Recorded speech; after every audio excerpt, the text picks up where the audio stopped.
Coming up on 5 Minute News.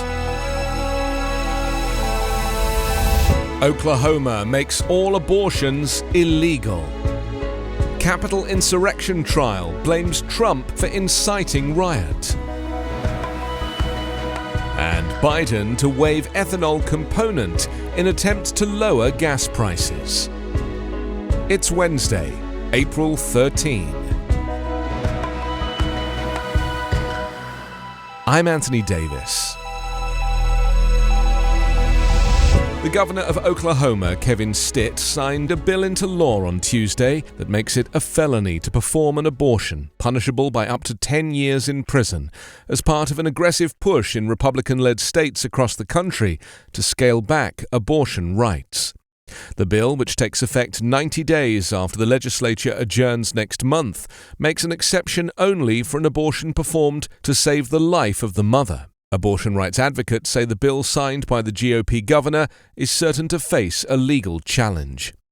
Its passage comes as the conservative U.S. Supreme Court considers ratcheting back abortion rights that have been in place for nearly 50 years.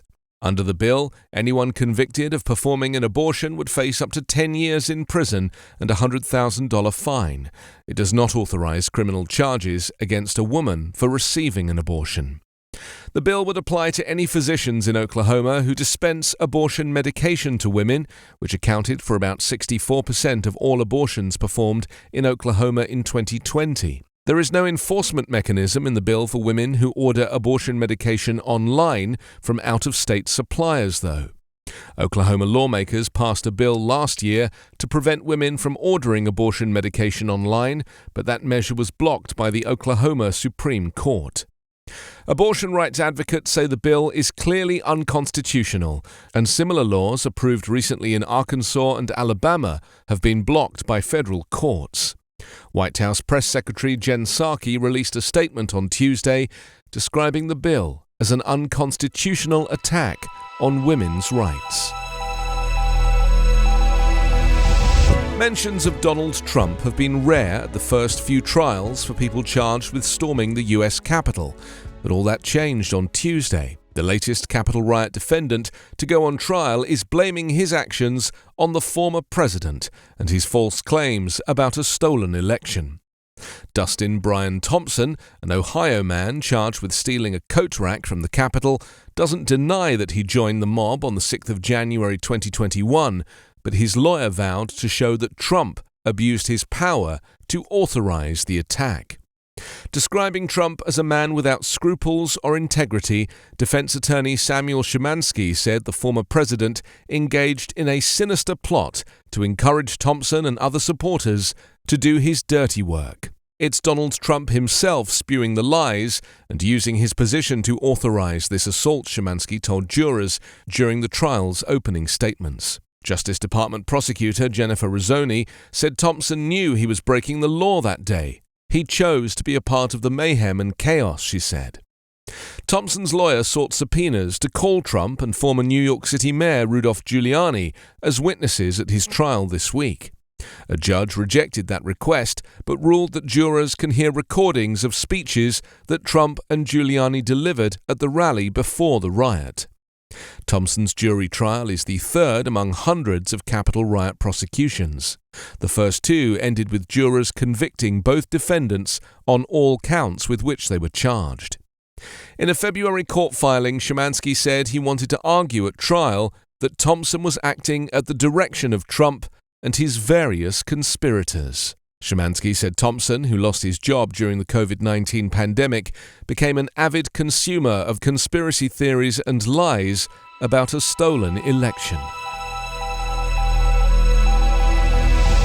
With inflation at a 40-year high, President Joe Biden journeyed to Cornrich, Iowa on Tuesday to announce a modest step aimed at trimming gasoline prices by about $0.10 a gallon at a limited number of stations by waiving rules that restrict ethanol blending.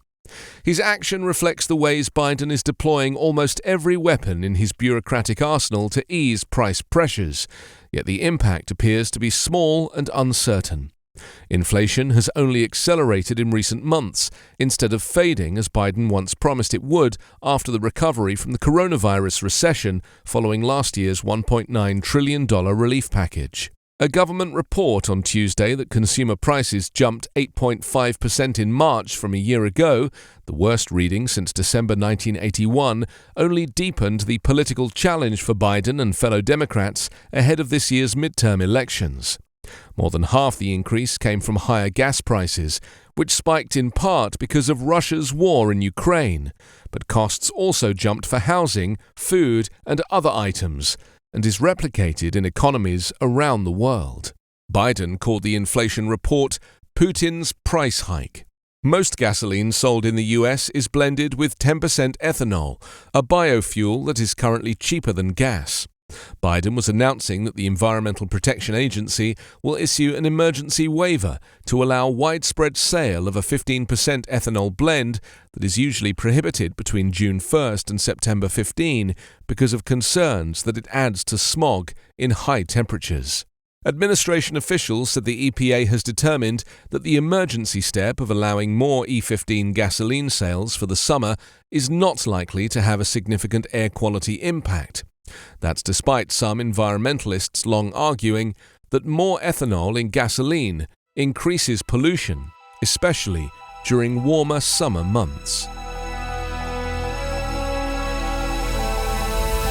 You can subscribe to 5-Minute News on YouTube with your preferred podcast app. Ask your smart speaker or enable 5-Minute News as your Amazon Alexa flash briefing skill.